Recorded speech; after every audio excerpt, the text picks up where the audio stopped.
Once you've set up your commission profiles and assigned those commission profiles to your employees, you're now ready to use the commission system. So we're going to start out by opening up our quote screen here, and we'll go ahead and start out a quote. And we'll just do an auto glass quote here.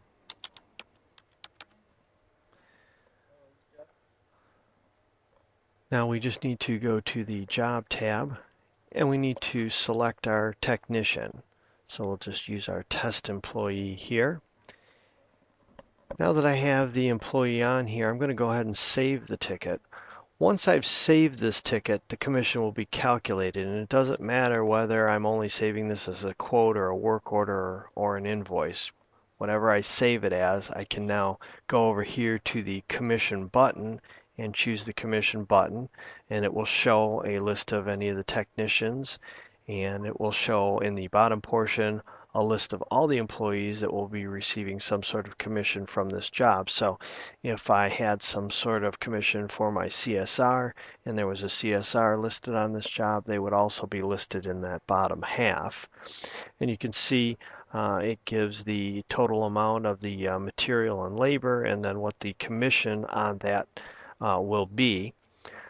There's also a column for override, so if I wanted to change the amount of that commission manually, I could simply go into the override section and change it, and then I would just specify an override reason, and you can of course add more reasons to that list by going into the admin configuration section. Also, you can see there is a column there for the technicians for the split of the job. So let's go ahead and go back and we'll add on another technician here. And we'll of course need to save again for those changes to be added into the commission. Now you can see we have two technicians, and automatically the system splits the job evenly 50-50. And it uses each of the technicians' specific commission profiles, so they might not have an even amount of commission because perhaps their commission rates are different. Now I can also go in and change the split. So let's say that the test employee has done most of the work and test 2 employee was only there to as a helper. We could simply go in then, let's say we want to change it to 80-20, and we just put in those amounts, and you can see it adjusts the commissions appropriately. The only thing you have to make sure there with the split is that they add up to 100%, and the program won't allow you to save that unless it does add up to 100%. And you can see also the split evenly button, so if you've changed the percentages and you decide you're going to go ahead and split it evenly, you can just click on that and change it back automatically. And then down in the bottom, it's going to show you the sales total and the total commissions for that particular job. And then we'll choose OK. So even though we can go to the commission window there and see the amount of the commissions, those commissions will not be on the actual commission report until the job has been saved as an invoice. So we're going to go ahead and we will invoice this job out so that we can take a look at that. So we'll just go ahead and save that as an invoice. Now that we've saved this as an invoice, we can go to the report section and go to the productivity reports. And now if you've run the commission reports in the past, you know that we used to have a CSR commission report, a technician commission report. There were commission reports for each type of employee. Now it's just one commission report. And you can see there's a number of different ways that we can run this particular report. We can pick a specific employee or a specific type of employee, and we can also pick specific categories of goods or specific parts that we want. And also we've added the option to look at just auto or flat.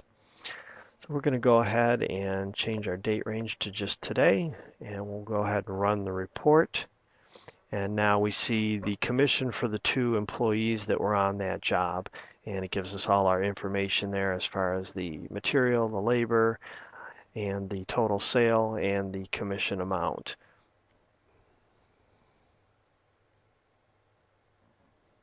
Now, one other thing I did talk about earlier in the setup tutorial was the collect deposit option.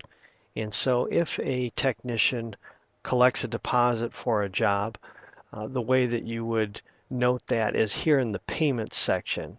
You can see we've added a option here for collected by, and you can use the down arrow and then it will give a list of all your different technicians. As I mentioned in the setup video, the collect deposit category can only be used for technicians. They're the only ones that will show in this list because most likely they're the only ones that are going to be out in the field collecting deposits.